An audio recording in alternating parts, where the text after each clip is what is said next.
भारत एक ऐसा देश जहां हर पत्थर के पीछे साम्राज्यों की दास्तानें दबी हैं, जहां मंदिर केवल पूजा की जगह नहीं बल्कि इंजीनियरिंग के चमत्कार हैं, जहां किले सिर्फ युद्ध की याद नहीं बल्कि उस ताकत का सबूत है जिसने सदियों तक इस जमीन को अजेय बनाए रखा। यह वही भारत है जिसने संगमरमर में प्रेम रचा, पत्थरों में संगीत गढ़ा और ईंटों में सभ्यता की परिभाषा लिख दी। आज हम चलेंगे उन स्थापत्य चमत्कारों के बीच जो इंसान की कल्पना और कौशल की सबसे ऊंची मिसाल हैं। वो इमारतें जो सिर्फ बनी नहीं बल्कि अमर हो गई। नंबर 1, फतेहपुर सीकरी, उत्तर प्रदेश। सूखा जिसने मिटा दिया। एक साम्राज्य फतेहपुर सीकरी, मुगल सम्राट अकबर का स्वप्न नगर, जहां एक साम्राज्य की शक्ति, आस्था और महत्वाकांक्षा एक साथ आकार लेती दिखाई देती है। 1571 में अकबर ने इस शहर को बसाया था। यह केवल राजधानी नहीं थी बल्कि एक दृष्टि थी जो भारत के बहुसांस्कृतिक स्वरूप को एक साथ बांधने का प्रयास करती थी। लाल बलुआ पत्थर से बना यह नगर स्थापत्य, कला और विज्ञान की तरह का दुर्लभ उदाहरण है। बुलंद दरवाजा जो 54 मीटर ऊंचा है, आज भी शक्ति और गौरव का प्रतीक माना जाता है। इसकी बनावट ऐसी है कि अगर कोई व्यक्ति दरवाजे के बीच खड़ा हो तो उसकी आवाज कई बार गूंजती है। यह ध्वनिकी की एक अद्भुत मिसाल है जो उस समय के इंजीनियरों की समझ और कौशल को दर्शाती है। फतेहपुर सीकरी का पंचमहल, 5 मंजिला संरचना पूरी तरह से खुली हवा के प्रवाह के अनुरूप बनी थी, जिससे गर्मी के दिनों में भी ठंडक बनी रहती थी। यहाँ के दीवाने खास और दीवाने आम में लिए गए फैसलों ने हिंदुस्तान की राजनीति को दिशा दी। पर शायद सबसे रहस्यमय पहलू इस नगर का उसका मौन है, क्योंकि सिर्फ कुछ ही वर्षों बाद जिस शहर में सम्राट का वैभव गूंजता था, वहां सूखा पड़ गया। पानी की कमी ने इस साम्राज्य की धड़कन रोक दी। अकबर को राजधानी वापस आगरा ले जानी पड़ी और फतेहपुर सीकरी धीरे धीरे वीरान हो गया। आज जब कोई यहां आता है तो लगता है जैसे समय ने अपने कदमों के निशान यहीं छोड़ दिए हों। दीवारों पर पड़ी दरारें, टूटी जालियां और सुनसान गलियां एक साम्राज्य की नश्वरता की याद दिलाती हैं। पर इन दीवारों में अब भी अकबर की आवाज गूंजती है, वह आवाज जिसने एक बार कहा था कि इंसानियत ही सबसे बड़ा धर्म है। यही कारण है कि यहाँ की इमारतें केवल पत्थर की नहीं बल्कि विचारों की बनी हैं। सलीम चिश्ती की दरगाह जो सफेद संगमरमर से बनी है, इस नगर की आत्मा है। कहा जाता है कि अकबर को उत्तराधिकारी इसी सूफी संत की दुआ से मिला था। शायद यही कारण है कि फतेहपुर सीकरी आध्यात्मिकता और शक्ति दोनों का संगम बना। यह शहर हमें याद दिलाता है कि साम्राज्य चाहे जितना भी महान क्यों ना हो, प्रकृति की इच्छा के आगे सब झुक जाते हैं। जल की कमी ने जो शहर मिटाया, उसने इतिहास में यह अमर कर दिया कि निर्माण केवल भव्यता से नहीं, संतुलन से टिकता है। फतेहपुर सीकरी आज भी सूर्यास्त के समय लाल हो उठता है, जैसे कोई बूढ़ा सम्राट अपनी खोई हुई राजधानी को आखिरी बार देख रहा हो। नंबर 2, खजुराहो मंदिर, मध्य प्रदेश। पत्थरों में बसी जीवन की गाथा। भारत के मध्य में स्थित खजुराहो केवल मंदिरों का समूह नहीं बल्कि एक सभ्यता की सोच, स्वतंत्रता और कला की पराकाष्ठा है। इसे चंदेल वंश के राजाओं ने 950 से 1050 ईस्वी के बीच बनवाया था और आज यह यूनेस्को की विश्व धरोहर सूची में शामिल है। कुल 85 मंदिरों में से अब लगभग 25 ही बचे हैं, लेकिन जो हैं वे इस बात का प्रमाण हैं कि उस समय की वास्तुकला कितनी उन्नत और मानव जीवन के प्रति दृष्टिकोण कितना व्यापक था। खजुराहो का हर मंदिर, हर मूर्ति, हर अलंकरण एक कहानी कहता है, कभी प्रेम की, कभी युद्ध की, कभी धर्म और जीवन के संतुलन की। इन मंदिरों का निर्माण पत्थर के जोड़ने की अनोखी तकनीक से किया गया था, जिसमें सीमेंट या किसी चिपकने वाले पदार्थ का प्रयोग नहीं हुआ। हर पत्थर अपने स्थान पर इस प्रकार जड़ा गया है कि सदियों बाद भी वह हिलता नहीं। सूर्य की दिशा और हवा के प्रवाह को ध्यान में रखते हुए इन मंदिरों की दिशा तय की गई थी, ताकि दिन के अलग अलग समय पर सूर्य की किरणें इन मूर्तियों पर पड़कर उन्हें जीवंत बना दें। खजुराहो के सबसे प्रसिद्ध मंदिरों में कंदरिया महादेव, लक्ष्मण, विष्णुनाथ और देवी जगदम्बा मंदिर प्रमुख हैं। इनमें कंदरिया महादेव सबसे ऊंचा और सबसे सजावटी है। इसका शिखर 116 फीट तक ऊपर जाता है और लगभग 900 से अधिक मूर्तियां इसकी दीवारों पर उकेरी गई हैं। खजुराहो की मूर्तियों को देखकर अक्सर लोग इन्हें केवल काम कला से जोड़ देते हैं, लेकिन सच्चाई इससे कहीं गहरी है। इन मूर्तियों में जीवन के सभी पहलुओं को दर्शाया गया है। संगीत, नृत्य, युद्ध, ध्यान, भक्ति, पारिवारिक जीवन और प्रकृति के साथ मनुष्य का संबंध। यह दर्शाता है कि उस युग की सोच धर्म से परे जाकर जीवन को संपूर्णता में देखने की थी। यहाँ की शिल्पकला इतनी सूक्ष्म है कि पत्थर की उंगलियों पर नाखून तक तराशे गए हैं। जब विदेशी यात्री पहली बार खजुराहो पहुंचे तो वे इसे देखकर हैरान रह गए कि इतनी पुरानी सभ्यता में इतना वैज्ञानिक सौंदर्य बोध कैसे संभव था। पर असली रहस्य यह है कि इन मंदिरों को बनाने वाले कारीगरों ने केवल हाथ के औजारों से पत्थर में जीवन भर दिया।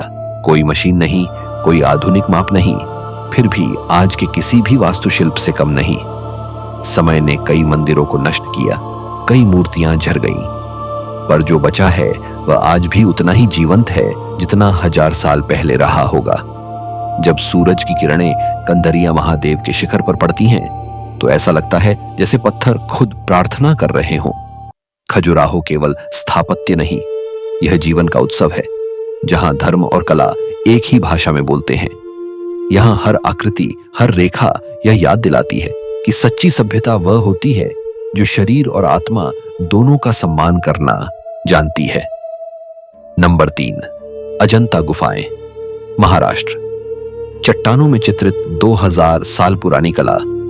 अजंता गुफाएं महाराष्ट्र के औरंगाबाद जिले में स्थित भारत की सबसे पुरानी और अद्भुत कलात्मक धरोहरों में से एक हैं। यहाँ की गुफाएं किसी इंसान की कल्पना का परिणाम नहीं लगती, बल्कि जैसे पहाड़ खुद कलाकार बन गए हों।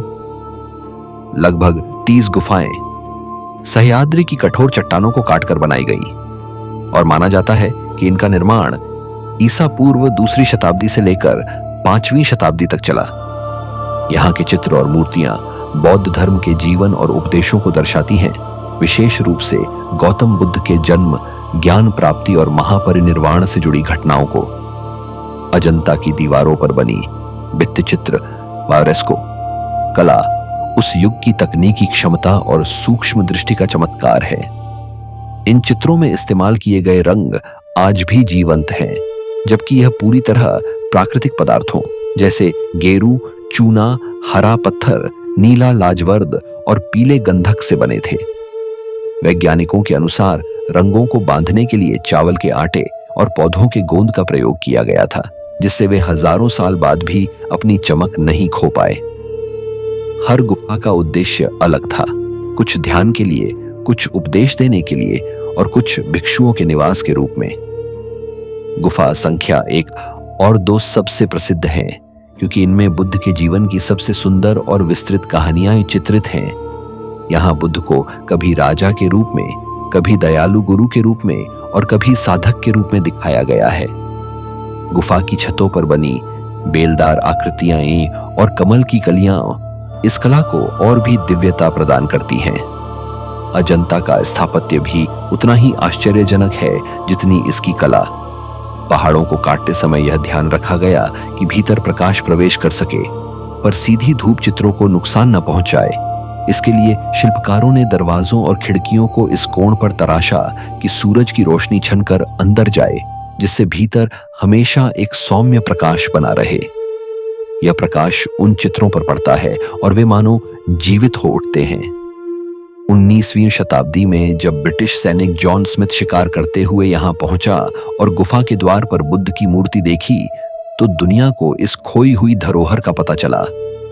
आज यह यूनेस्को की विश्व धरोहर सूची में है और दुनिया भर के कलाकार इसे मानव कला की चरम सीमा मानते हैं।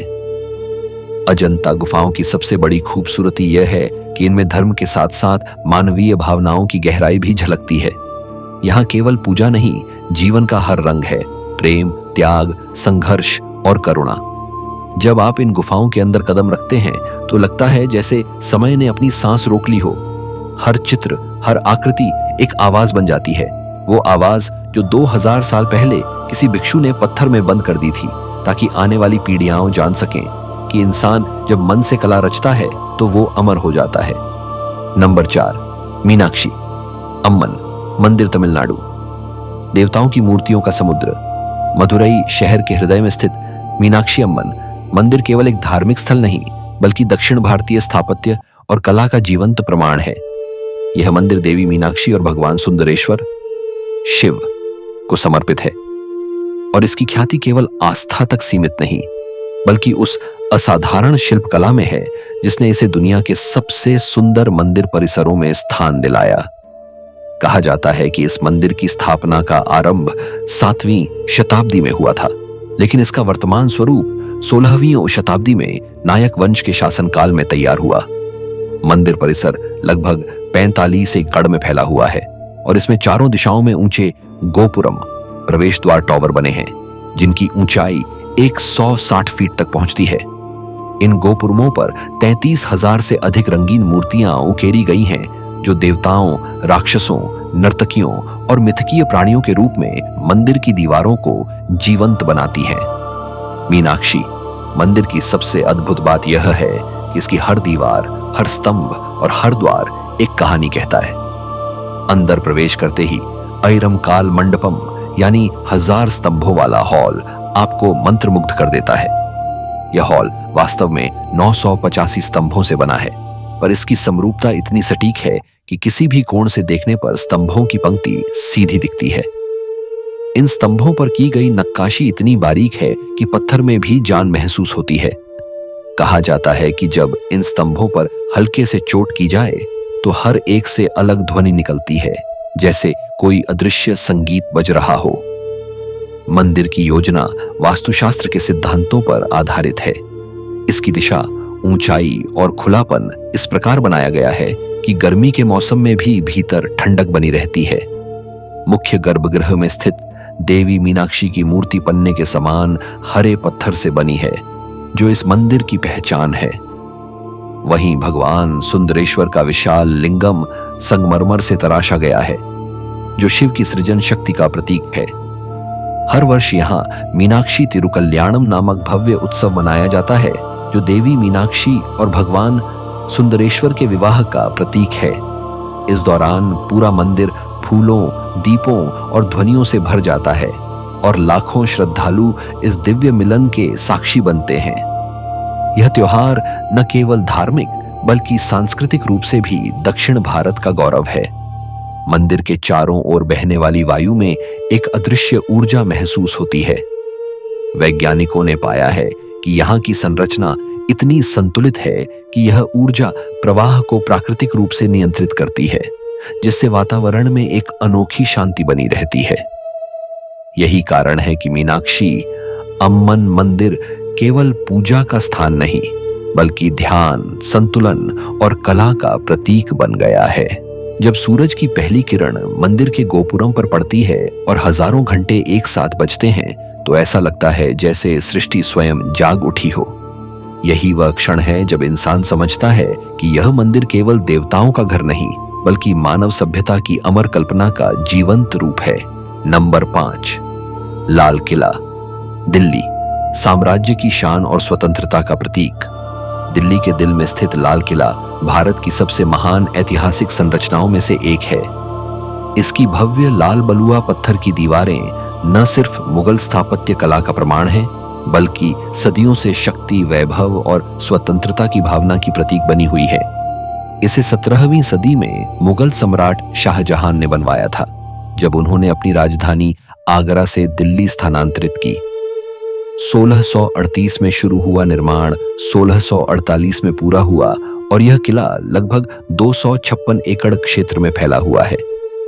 यहाँ की विशाल दीवारें, जो लगभग 2.5 किलोमीटर लंबी और 13 मीटर ऊंची हैं, दिल्ली की पहचान बन चुकी हैं। लाल किले का नाम उसकी लाल पत्थर की दीवारों से पड़ा, जो सूरज की रोशनी में चमककर इसे और भी भव्य रूप देती हैं। किले के भीतर प्रवेश करते ही सामने आता है लाहौरी दरवाजा, जो मुख्य प्रवेश द्वार है और आज भी स्वतंत्रता दिवस के मौके पर पूरे देश की निगाहें यहीं टिकती हैं। इसी द्वार से हर वर्ष प्रधानमंत्री देश को संबोधित करते हैं और तिरंगा लहराते हैं। एक ऐसी परंपरा जो भारत की आत्मा से जुड़ी है। अंदर पहुंचने पर दीवान-ए आम और दीवान-ए खास जैसे दरबार देखने को मिलते हैं, जो मुगल शासन के वैभव और कलात्मक दृष्टिकोण का उदाहरण है। दीवान-ए खास में ही वो प्रसिद्ध सिंहासन रखा जाता था, जिसे मयूर सिंहासन कहा जाता था, जिसमें कीमती हीरे और रत्न जड़े हुए थे। कहा जाता है कि यहां से शाहजहां ने कभी कहा था, अगर धरती पर कहीं जन्नत है तो यही है, यही है, यही है। इस एक वाक्य में लाल किले की भव्यता और उसकी आत्मा झलकती है। वास्तुकला की दृष्टि से लाल किला मुगल और फारसी कला का मिश्रण है। इसके मेहराब, जालियां, गुंबद और संगमरमर की नक्काशियां अत्यंत सूक्ष्मता से बनाई गई हैं। दीवारों पर बेल बूटे, फूलों की आकृतियां और कीमती पत्थरों की जड़ाई इसे और भी अलौकिक बनाती है। लाल किले का हर कोना इतिहास की गवाही देता है। यहां का रंग महल रानियों का निवास था, जिसकी दीवारें रंगीन कांच और कीमती पत्थरों से सजी थी। मोती मस्जिद, जिसे औरंगजेब ने अपने निजी इबादतगाह के रूप में बनवाया था, सफेद संगमरमर की बेमिसाल मिसाल है। इसके अलावा हमाम यानी शाही स्नानागार, नहर बहिश्त यानी स्वर्ग की नहर और किले के बागान मुगल शिल्पकला की श्रेष्ठतम झलक दिखाते हैं। लाल किले की रचना केवल सौंदर्य के लिए नहीं थी, यह एक रणनीतिक और वैज्ञानिक रूप से सशक्त संरचना भी थी। इसकी दीवारों में छिपे गुप्त मार्ग और सुरंगें युद्धकालीन सुरक्षा के लिए बनाई गई थीं। इसके अलावा नदी यमुना से पानी लाने की व्यवस्था इतनी सटीक थी कि पूरे किले में प्राकृतिक शीतलता बनी रहती थी। ब्रिटिश शासन के दौरान इस किले का प्रयोग सैनिक ठिकाने और जेल के रूप में किया गया। आजादी की लड़ाई में कई क्रांतिकारियों को यहीं कैद किया गया और 1857 के विद्रोह के बाद बहादुर शाह जफर को यहीं से रंगून निर्वासित किया गया। 1947 में जब भारत स्वतंत्र हुआ, तब लाल किला एक बार फिर गौरव का प्रतीक बना। अब यह किसी सम्राट की नहीं, बल्कि स्वतंत्र भारत की आवाज बन चुका था। आज भी जब 15 अगस्त को तिरंगा यहां लहराया जाता है, तो उस हवा में सदियों के इतिहास की गूंज सुनाई देती है। लाल किला केवल एक इमारत नहीं है, यह एक यात्रा है, मुगल साम्राज्य के वैभव से लेकर अंग्रेजी शासन की कड़वी यादों तक और आजाद भारत की विजय तक। जब शाम के वक्त इसकी दीवारें सूरज की अंतिम किरणों में सुनहरी चमकती हैं, तो लगता है जैसे यह पत्थर भी गर्व से मुस्कुरा रहे हों। यही लाल किला है, जहां से भारत ने गुलामी से स्वतंत्रता तक का सफर तय किया और जहां हर ईंट अब भी राष्ट्र की आत्मा की तरह धड़कती है। नंबर 6, सांची स्तूप, मध्य प्रदेश। बौद्ध धर्म की सबसे प्राचीन धरोहर मध्य प्रदेश के रायसेन जिले में बसे सांची नामक छोटे से कस्बे की शांत पहाड़ी पर खड़ा है भारत का एक अनमोल रत्न, सांची स्तूप। यह न केवल भारत में बौद्ध स्थापत्य का सबसे पुराना और सबसे विशाल उदाहरण है, बल्कि पूरी एशिया में धार्मिक और सांस्कृतिक एकता का प्रतीक भी माना जाता है।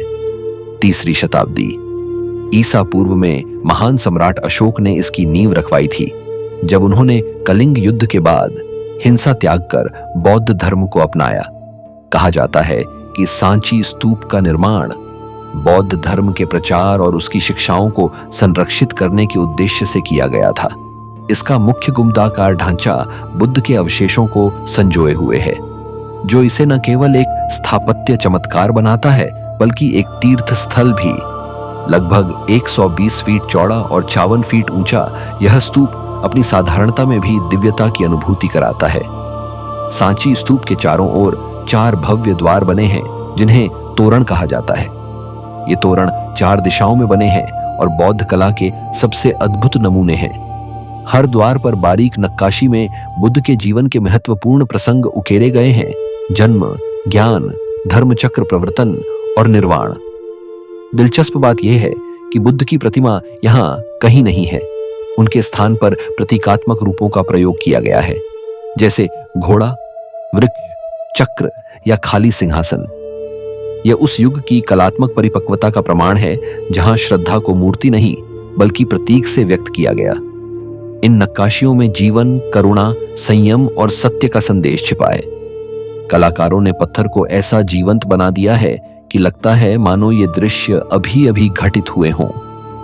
स्तूप की संरचना गोलाकार है और इसे घेरती है एक विशाल घेराबंदी दीवार, जिसके भीतर एक परिक्रमा पथ है। यह पथ तीर्थयात्रियों के लिए बनाया गया था ताकि वे बुद्ध की स्मृति में परिक्रमा कर सकें। ऊपर की ओर जाती सीढ़ियां तीर्थ की ऊंचाई को दर्शाती हैं, जैसे आत्मा धीरे धीरे भौतिक जगत से ऊपर उठती जाती है। सांची स्तूप केवल एक धार्मिक स्थल नहीं, बल्कि विज्ञान और वास्तुकला का उत्कृष्ट उदाहरण भी है। इसकी बनावट में अनुपात और संतुलन का ऐसा सटीक तालमेल है कि 2000 साल बीत जाने के बाद भी यह संरचना आज भी मजबूत खड़ी है। कहा जाता है कि इस गुंबद की मोटाई और झुकाव को इस तरह निर्धारित किया गया था कि यह भूकंप और मौसम के प्रभाव से सुरक्षित रहे। इतिहासकार मानते हैं कि मौर्य काल से लेकर गुप्त काल तक सांची एक प्रमुख बौद्ध केंद्र रहा। यहाँ कई छोटे स्तूप, विहार और मंदिर बनाए गए जो बौद्ध धर्म की समृद्ध परंपरा को आगे बढ़ाते हैं। सांची में पाई गई ब्राह्मी लिपियों की अभिलेख पट्टिकाएं इस स्थल की प्राचीनता को प्रमाणित करती हैं। यहाँ बौद्ध धर्म की 3 प्रमुख शिक्षाएं धम्म, संघ और बुद्ध एक ही स्थान पर साकार दिखाई देती हैं। यही कारण है कि सांची स्तूप को यूनेस्को ने 1989 में विश्व धरोहर स्थल के रूप में मान्यता दी। आज सांची स्तूप केवल एक पुरातात्विक स्थल नहीं, बल्कि ध्यान, शांति और संतुलन का केंद्र है। जब आप इसके विशाल गुंबद के सामने खड़े होते हैं तो आसपास की निस्तब्धता और पहाड़ी हवा में एक गहरी आध्यात्मिक लय महसूस होती है। सूर्योदय के समय इसकी छाया जब पहाड़ी की ढलानों पर फैलती है तो ऐसा लगता है मानो स्वयं बुद्ध की आभा धरती पर उतर आई हो। यह वही जगह है जहां पत्थर बोलते हैं और मौन भी उपदेश बन जाता है। सांची स्तूप भारत की उस आत्मा का प्रतीक है जिसने ज्ञान, करुणा और सत्य को धर्म से ऊपर रखा, और यही वह स्थान है जो हमें याद दिलाता है कि शांति किसी महल में नहीं, बल्कि आत्मा की गहराइयों में बसती है। नंबर 7, कोणार्क सूर्य मंदिर, ओडिशा। पत्थरों पर चलता दिव्य रथ। ओडिशा के 13वीं शताब्दी में गंग वंश के राजा नरसिंहदेव प्रथम द्वारा निर्मित यह मंदिर न केवल अपनी विशालता और कलात्मकता के लिए प्रसिद्ध है, बल्कि इसकी संरचना में छिपे वैज्ञानिक और खगोलीय रहस्यों के कारण भी दुनिया भर के इतिहासकार और इंजीनियर आज तक हैरान हैं। यह मंदिर सूर्य देव को समर्पित है और इसकी रचना को सूर्य के रथ के रूप में किया गया है, जिसमें 12 जोड़ी पत्थर के विशाल पहिए और 7 घोड़े हैं जो समय और गति का प्रतीक है। प्रत्येक पहिए की नक्काशी इतनी बारीक है कि वह न केवल कला का नमूना है, बल्कि सूर्य की दिशा और समय की गणना करने का उपकरण भी है। इन पहियों की छाया से दिन का समय जानना संभव था। यह तथ्य प्राचीन भारत की खगोल विज्ञान में दक्षता को दर्शाता है। मंदिर का मुख्य गर्भगृह अब नष्ट हो चुका है, परंतु उसका मंडप आज भी अपनी महिमा से खड़ा है। कहा जाता है कि जब यह मंदिर पूर्ण रूप से निर्मित हुआ था, तब इसका शिखर 200 फीट से अधिक ऊंचा था और उस पर लगा कल्पक स्तंभ सूरज की पहली किरण को प्रतिबिंबित करता था। दूर समुद्र से गुजरते नाविक इसे ब्लैक पगोड़ा कहा करते थे, क्योंकि इसकी चमकदार सतह दूर से अंधकार में चमकती थी। मंदिर के बाहरी हिस्सों पर उकेरी गई मूर्तियां भारतीय जीवन, धर्म और प्रकृति के विविध रूपों को दर्शाती हैं। दीवारों पर नृत्यांगनाओं, पशु पक्षियों, योद्धाओं और देवी देवताओं की अनगिनत आकृतियां हैं जो मानो पत्थर में प्राण भर देती हैं। हर आकृति एक कहानी कहती है, कहीं सृजन की, कहीं शक्ति की, तो कहीं प्रेम की। इस मंदिर की सबसे विशेष बात यह है कि इसकी हर दिशा सूर्य के विभिन्न चरणों से जुड़ी है। प्रातःकालीन सूर्य की किरणें मंदिर के मुख्य द्वार से भीतर प्रवेश करती थीं और गर्भगृह में स्थापित सूर्य देव की मूर्ति को प्रकाशित करती थीं। यह वास्तुशिल्प का ऐसा चमत्कार था जिसमें गणित, खगोल और धर्म का समन्वय दिखता है। कहा जाता है कि मंदिर के निर्माण में 1200 कारीगरों ने करीब 12 वर्षों तक लगातार काम किया। इतने विशाल पत्थरों को जोड़ने के लिए आयरन क्लैंप्स और लॉकिंग स्टोन तकनीक का उपयोग किया गया, जो उस समय के लिए अत्यंत उन्नत मानी जाती थी। इसके शीर्ष पर लगा विशाल चुंबकीय पत्थर पूरे ढांचे को संतुलित रखता था। किंवदंती है कि यह चुंबक इतना शक्तिशाली था कि समुद्र से गुजरने वाले जहाजों के कंपास बिगड़ जाते थे। कोणार्क सूर्य मंदिर को 1984 में यूनेस्को विश्व धरोहर स्थल घोषित किया गया। समय, तूफानों और आक्रमणों ने इसके कई हिस्सों को क्षतिग्रस्त कर दिया, पर जो बचा है वह भी प्राचीन भारतीय वास्तुकला की सर्वोच्च पराकाष्ठा को दर्शाता है। यह मंदिर केवल पत्थर का ढांचा नहीं, बल्कि समय और सूर्य के बीच संवाद का प्रतीक है। जब सूरज ढलता है और सुनहरी रोशनी इन विशाल पहियों पर पड़ती है तो ऐसा लगता है मानो यह रथ अब भी चल रहा हो, समय के चक्र पर, युगों से युगों तक। कोणार्क का अर्थ ही है सूर्य का कोना, और यहां आने वाला हर व्यक्ति महसूस करता है कि यह सचमुच प्रकाश और ऊर्जा का केंद्र है। लहरों की आवाज, हवा का स्पर्श और मंदिर की दीवारों पर उकेरी कथाएं मिलकर एक अलौकिक अनुभव बनाती हैं। यह मंदिर केवल अतीत का गौरव नहीं, बल्कि यह प्रमाण है कि भारतीय सभ्यता ने विज्ञान और आस्था को कितनी सुंदरता से एक सूत्र में बांधा। आज जब कोई यात्री कोणार्क की रेत पर खड़ा होकर इस मंदिर की ओर देखता है तो उसे लगता है कि सूरज अब भी वहीं ठहरा हुआ है, अपने रथ पर, इन पत्थरों में अमर होकर। नंबर 8, शोर मंदिर, तमिलनाडु। समुद्र से लड़ता ग्रेनाइट का चमत्कार। तमिलनाडु के महाबलीपुरम में बंगाल की खाड़ी के किनारे स्थित शोर मंदिर भारत की सबसे प्राचीन और अद्भुत ग्रेनाइट संरचनाओं में से एक है। यह केवल एक मंदिर नहीं, बल्कि प्राचीन भारतीय इंजीनियरिंग और वास्तुकला की अमर मिसाल है। इसे 8वीं शताब्दी में पल्लव वंश के महान शासक नरसिंहवर्मन द्वितीय राजा राजसिंह ने बनवाया था। इसका नाम शोर इसलिए पड़ा क्योंकि यह सीधे समुद्र के किनारे बना है और लहरों की गर्जना इसके पत्थरों से टकराकर जैसे संगीत पैदा करती है। इस मंदिर की सबसे बड़ी विशेषता यह है कि यह पूरी तरह ग्रेनाइट से बना है, वह भी उस समय जब न तो भारी मशीनें थीं, न आधुनिक उपकरण। केवल मानव परिश्रम, गणितीय सटीकता और प्रकृति की समझ से यह मंदिर खड़ा किया गया।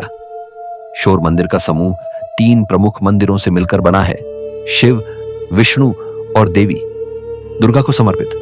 इनमें से मुख्य मंदिर कैलाशनाथ भगवान शिव को समर्पित है, जिसकी ऊंचाई लगभग 60 फीट है। इसका शिखर समुद्र की ओर झुका हुआ दिखाई देता है, जैसे यह मंदिर स्वयं लहरों को प्रणाम कर रहा हो। इस शिखर पर स्थित कलश सदियों से तूफानों, लहरों और हवाओं का सामना कर रहा है, पर आज भी मजबूती से टिका हुआ है। मंदिर के चारों ओर पत्थर से बने नंदी, भगवान शिव के वाहन, इस तरह सजाए गए हैं कि वे एक सुरक्षा चक्र की तरह प्रतीत होते हैं। मंदिर की दीवारों पर समुद्र, जानवरों और देवताओं की बारीक नक्काशी है, जो पल्लव कालीन कला की उत्कृष्टता को दर्शाती है। मंदिर की सबसे रहस्यमय विशेषता है इसका स्थान। समुद्र से इतनी नजदीकी के बावजूद यह आज भी खड़ा है। विशेषज्ञों का मानना है कि यह मंदिर एक विशाल नगर का हिस्सा था जो समुद्र में डूब गया। कुछ इतिहासकार इसे 7 पगोड़ाओं की कथा से जोड़ते हैं। कहा जाता है कि पहले यहां 7 मंदिर थे, जिनमें से केवल एक यानी शोर मंदिर आज भी दिखाई देता है। बाकी 6 लहरों में समा गए।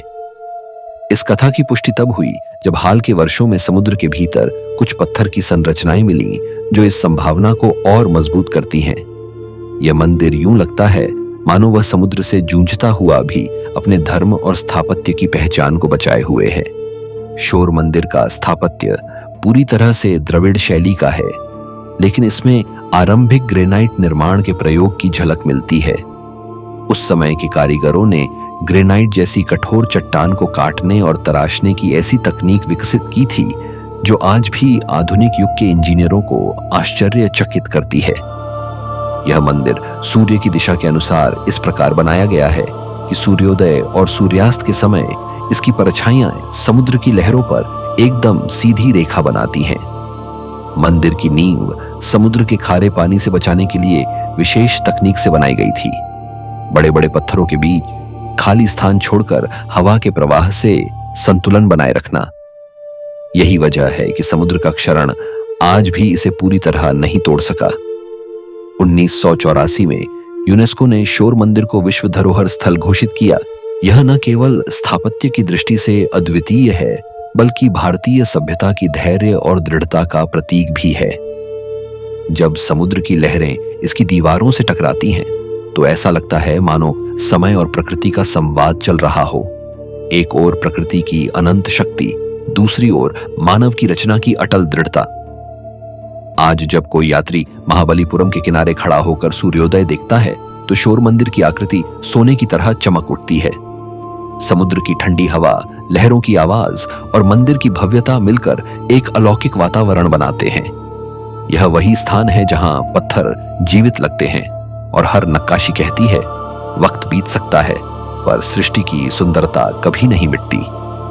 शोर मंदिर इस सत्य का प्रतीक है कि मनुष्य और प्रकृति के बीच का संतुलन जब श्रद्धा से जुड़ता है तो पत्थर भी अमर हो जाते हैं। नंबर 9, बृहदेश्वर मंदिर, तमिलनाडु। बिना सीमेंट के खड़ा पत्थरों का विराट चमत्कार। तमिलनाडु के तंजावुर शहर में स्थित बृहदेश्वर मंदिर, जिसे राजराजेश्वरम या पेरुवुडैयार कोविल भी कहा जाता है, दक्षिण भारत की वास्तुकला का सर्वोच्च शिखर माना जाता है। यह मंदिर 11वीं शताब्दी में महान चोल सम्राट राजराजा प्रथम द्वारा बनवाया गया था और इसका निर्माण कार्य लगभग 7 वर्षों में पूरा हुआ। यह मंदिर न केवल धार्मिक दृष्टि से महत्वपूर्ण है बल्कि इसकी इंजीनियरिंग और स्थापत्य क्षमता आज भी वैज्ञानिकों के लिए रहस्य बनी हुई है। कल्पना कीजिए, बिना किसी आधुनिक तकनीक या सीमेंट के केवल पत्थरों के जोड़ से बनी यह संरचना 1000 से भी अधिक वर्षों से समय, भूकंप और तूफानों को झेलती आ रही है। इसका मुख्य विमान या गोपुरम 216 फीट ऊंचा है और यह एक ही ग्रेनाइट पत्थर से ढका हुआ है जिसका वजन लगभग 80 टन है। यह विशाल शिखर मंदिर के सबसे ऊपर कैसे पहुंचाया गया, यह सवाल आज भी विशेषज्ञों के लिए कौतूहल का विषय है। कहा जाता है कि इसके लिए लगभग 6 किलोमीटर लंबा ढलवां रास्ता बनाया गया था जिस पर लकड़ी के रोलर और हाथियों की मदद से पत्थर को ऊपर चढ़ाया गया। यह मंदिर भगवान शिव को समर्पित है और इसका लिंगम भी वैसा ही अद्भुत है, लगभग 13 फीट ऊंचा और संगमरमर से तराशा हुआ। गर्भगृह में प्रवेश करते ही एक अनूठा अनुभव होता है। भीतर की ध्वनिकी, अकूस्टिक्स इस तरह से डिजाइन की गई है कि अगर कोई व्यक्ति धीमी आवाज में भी कुछ कहे तो वह गर्भगृह के हर कोने तक गूंजती है। यह एक ऐसा स्थापत्य रहस्य है जिसे आज के आधुनिक इंजीनियर भी हूबहू नहीं दोहरा पाए हैं। मंदिर के चारों ओर भव्य गलियारे, विशाल मंडप और अद्भुत मूर्तियां हैं। हर मूर्ति एक कहानी कहती है। दीवारों पर चोल साम्राज्य की ऐतिहासिक घटनाओं और देवताओं के नृत्य रूपों की नक्काशी है। यहाँ की भित्ति चित्रकला इतनी सजीव है कि लगता है जैसे पत्थर सांस ले रहे हों। मंदिर की विशेषता यह भी है कि यह सूर्य की दिशा के अनुरूप निर्मित है। सूर्योदय की पहली किरण सीधे मंदिर के शिखर पर पड़ती है और फिर धीरे धीरे गर्भगृह के शिवलिंग को प्रकाशित करती है। यह केवल धार्मिक प्रतीक नहीं बल्कि उस समय के खगोल विज्ञान के ज्ञान का प्रमाण है। मंदिर के पत्थर दिन में गर्मी सोखते हैं और रात में धीरे धीरे छोड़ते हैं, जिससे भीतर का तापमान संतुलित रहता है। यह प्राकृतिक एयर कंडीशनिंग जैसी व्यवस्था है जिसे बिना किसी यांत्रिक साधन के बनाया गया। इतिहासकारों का मानना है कि बृहदेश्वर मंदिर चोल साम्राज्य की शक्ति और सांस्कृतिक समृद्धि का प्रतीक था। यहां न केवल पूजा होती थी बल्कि यह एक विशाल प्रशासनिक और सांस्कृतिक केंद्र भी था। मंदिर परिसर में नर्तकियां, संगीतकार और विद्वान निवास करते थे और यहां से पूरे साम्राज्य के धार्मिक आयोजन संचालित होते थे। मंदिर की दीवारों पर अंकित अभिलेखों में राजराजा चोल के शासनकाल की आर्थिक व्यवस्था, भूमि वितरण और दान की विस्तृत जानकारी मिलती है। यह इसे केवल धार्मिक नहीं बल्कि ऐतिहासिक ग्रंथ का रूप देता है। 2004 में यूनेस्को ने बृहदेश्वर मंदिर को विश्व धरोहर स्थल घोषित किया। इसके बाद से यह विश्व भर के पर्यटकों, पुरातत्वविदों और स्थापत्य विशेषज्ञों के लिए अध्ययन का केंद्र बन गया। आज भी जब आप तंजावुर की गलियों से गुजरते हैं और यह मंदिर सामने आता है तो इसकी ऊंचाई और भव्यता देखकर सहज ही मन झुक जाता है। सूरज की पहली किरण जब इसके शिखर पर पड़ती है तो वह पत्थर नहीं बल्कि सोने जैसा चमक उठता है। ऐसा लगता है मानो 1000 साल पुराना कोई देवता अब भी वहां खड़ा होकर अपने युग की कहानी सुना रहा हो। बृहदेश्वर मंदिर यह सिखाता है कि असली वैभव ईंट पत्थर या सोने में नहीं, बल्कि उस दृष्टि में है जो समय को मात दे सके। यह मंदिर केवल भगवान शिव का निवास नहीं, बल्कि मानव की रचनात्मकता, भक्ति और विज्ञान का संगम है। जब रात के सन्नाटे में हवा इसकी दीवारों से टकराती है तो लगता है जैसे वह पत्थरों के बीच से कह रही हो, मैं चोलों की सांस हूं जिन्होंने समय से भी ऊंचा मंदिर बनाया। यही कारण है कि बृहदेश्वर आज भी केवल एक इमारत नहीं, बल्कि जीवित इतिहास है जो सदियों से खड़ा है और आगे भी खड़ा रहेगा, जैसे शिव स्वयं कालातीत है। आज के वीडियो में इतना ही। अगर आपको भारत की इन महान धरोहरों का यह सफर पसंद आया हो तो चैनल को जरूर सब्सक्राइब करें और कमेंट में बताएं कि अगली रहस्यमयी यात्रा किस स्थान की देखना चाहेंगे। इतिहास के इन पत्थरों में अब भी अनगिनत रहस्य सोए हैं जिन्हें बस जगाने की जरूरत है। और हम फिर लौटेंगे अगले अध्याय में एक नई गाथा के साथ।